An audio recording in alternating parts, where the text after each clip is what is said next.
So,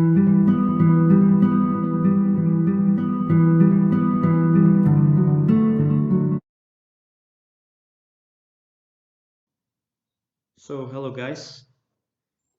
Today we'll be focusing on relative pronouns and clauses as we studied while you were at school, right after the schools opened in the second semester. So we'll be focusing on items of the relative pronouns and clauses. Okay, so the first one, I'll go item by item. The first item is we use relative clauses to make clear the person, place, or thing we are talking about. So focus on these three things: the person, place, or thing we are talking about. Okay, the person, place, or thing. So my aunt has a friend that makes lovely candles. My aunt has a friend that makes lovely candles. What makes lovely candles, or who makes lovely candles? My aunt has a friend that he or she makes lovely candles. So instead of using that or who, you can refer to he or she. So this way we can find relative pronouns. Okay? So my aunt has a friend, okay, that makes lovely candles. So a friend is being described by using the relative pronoun that. Keep this in mind, please. Okay, and right after this, the second item. So we use relative pronouns at the beginning of relative clauses.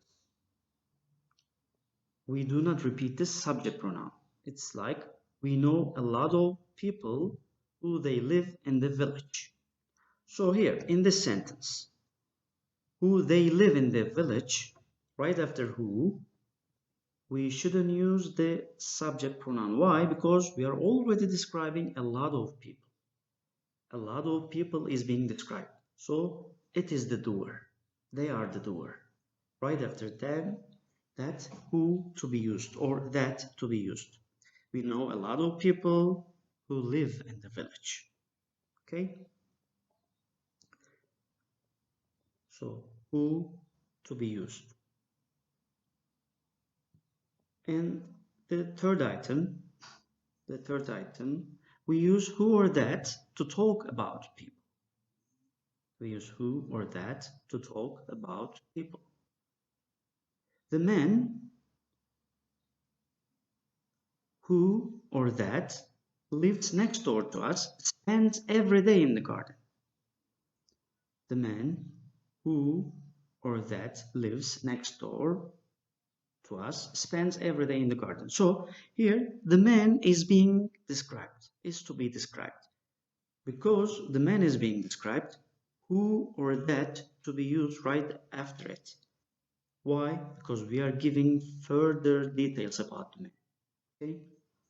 By saying who or that lives next door to us. So this is very important. Who or that are interchangeable, guys. Either who or that. So we use where to talk about places. So another item, another relative pronoun, we use where to talk about places. That's the office where my mom works. The office is being described here.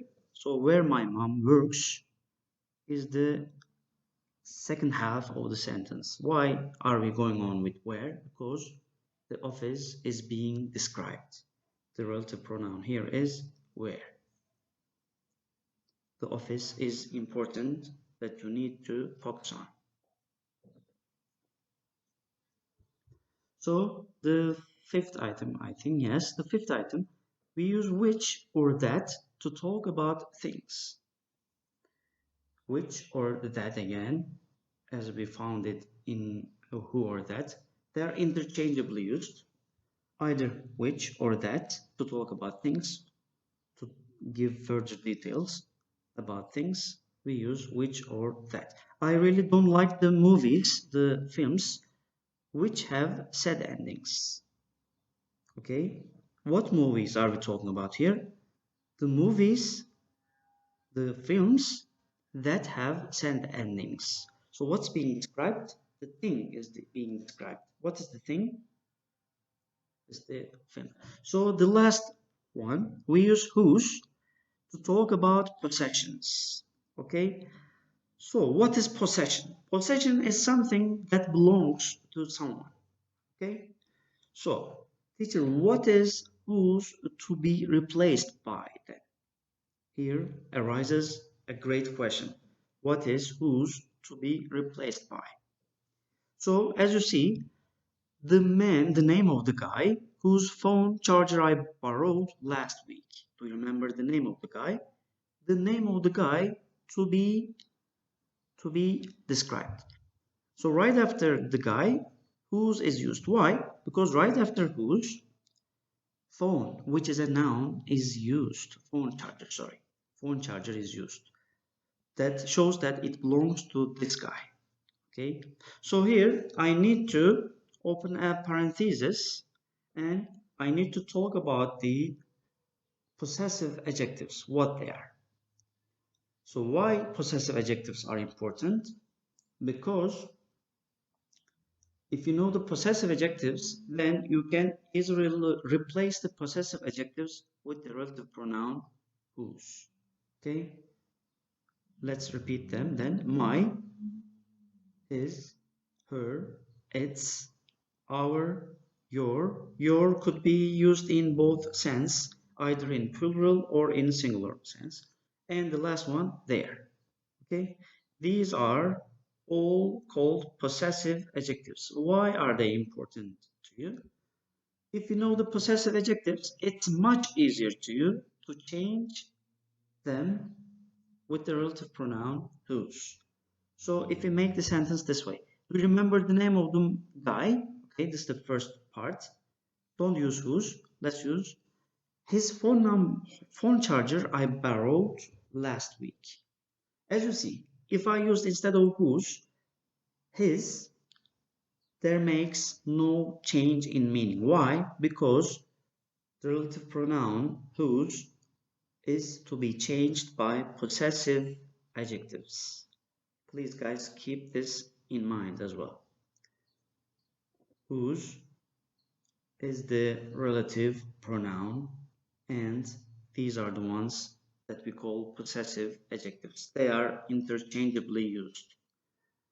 So if there is a possessive adjective, there is no relative pronoun whose. If there is relative pronoun whose, there is no possessive adjective my, his, her, its, our, your, their. Why? Because they are possessive adjectives. Okay. Hopefully this part is clear for you guys. Because if you get the core of the idea, it means it's done for you. You got the lesson. So whose, let's repeat one more time, whose, we're talking about possessions. While we are talking about possessions, whose is the relative pronoun we need to talk about. So practice makes perfect. That's why we need to make some exercises, do some exercises. Let's start with the first one. That's the guy who works in the cafe in King Street. So you can find this exercise on page 103 in your student's book. Let's repeat one more time. That's the guy who works in the cafe in King Street. So why did we use who here? Because we are describing the guy, a person. So interchangeably, who or that to be used for the gap. Be careful, pay attention. Right after the word, before the gap we are describing. The thing that is being described is the word before the gap. So pay attention to use the right relative pronoun. And the second one, I know a girl. Again, we are talking about a person and a gap that sells old books. Here, right after the gap, there is a noun. which is that. So here I need to point out one more thing that I forgot to describe, that I forgot to point it out. So it is this rule: right after the possessive adjectives, we need to use a noun. What were the possessive adjectives? My, his, her, its, our, your, and their. So my plus noun, and this same rule applies all to the other possessive adjectives, which are his plus noun, her plus noun, its plus noun, and so on. So remember, keep in mind, right after the possessive adjectives, we use a noun. Why did I point this out? Because right after the gap in the second exercise, there is a noun, which is that. So there is a possession case, that something belongs to someone here. So I know a girl whose dad sells old books. You can even replace it with I know a girl that her dad sells old books. And this way you can find the right answer for the question. Okay, guys. And the third item, she wants something, gap, she can use to keep her photos in. She wants something, gap, she can use to keep her photos in. So in the third exercise, in the third item, sorry, there is a gap, and right before the gap, there is the thing to be described. What is this thing? I'm talking about the third item, guys. What is this thing? Sorry, I need to move. Okay. What is this thing? It is something. So something to be described here. She wants something, gap, she can use to keep her photos in. So, because something is to be described, which, or preferably that, is to be used for the gap. She wants something which she can use to keep her photos in. So be careful, you are describing the thing right before the gap here. Right before the gap. What is that? It is something. Not the thing right after the gap. You are not describing the thing after the gap, but before the gap. The thing before the gap to be described. Keep this in mind, guys.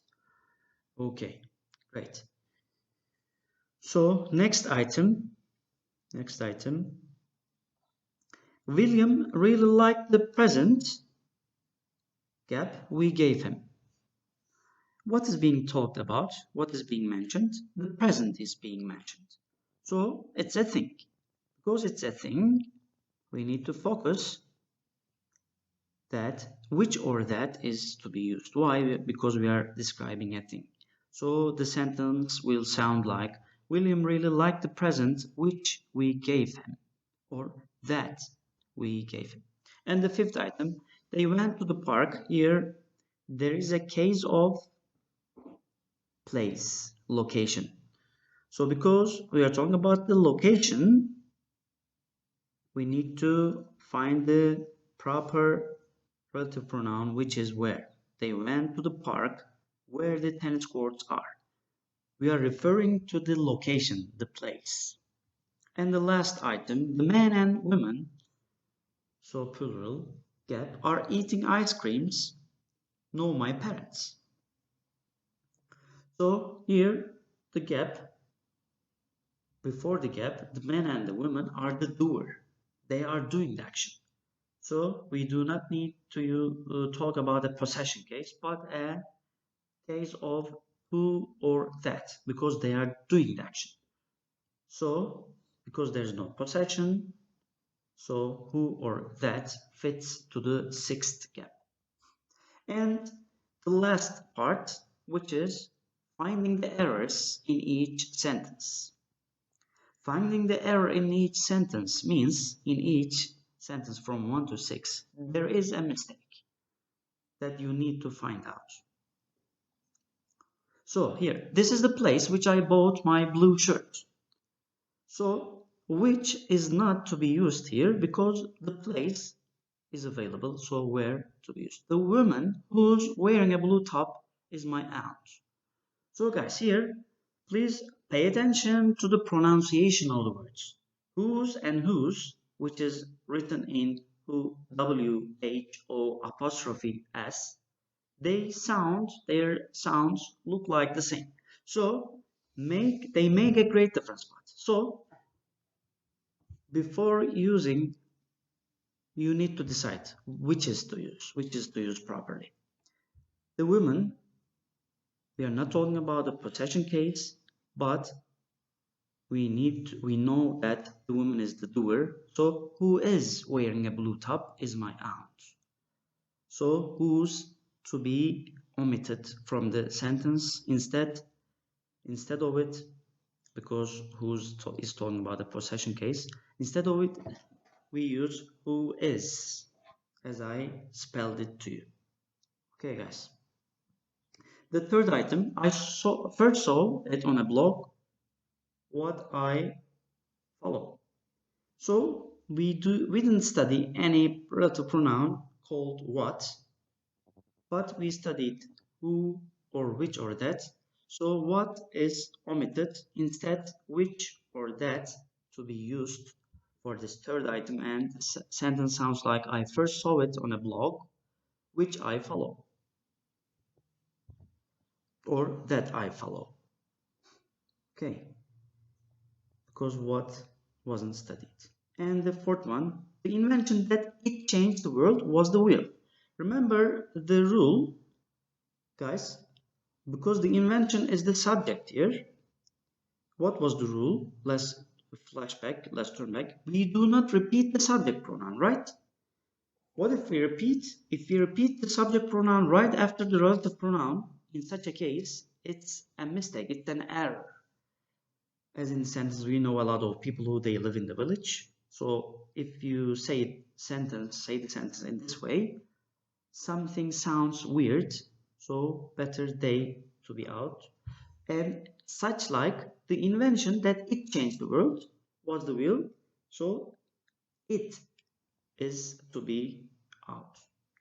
The invention that changed the world was the wheel, or the invention which changed the world was the wheel. Okay, and the last two items, I called the brother of the guy who mobile I found. So here, right after the word who, there is a noun. So we know that right after possessive adjectives, we use a noun. And the equivalent for this possessive adjectives in terms of relative pronouns is whose. So instead of using who, we need to use whose. Why? Because right after who, there is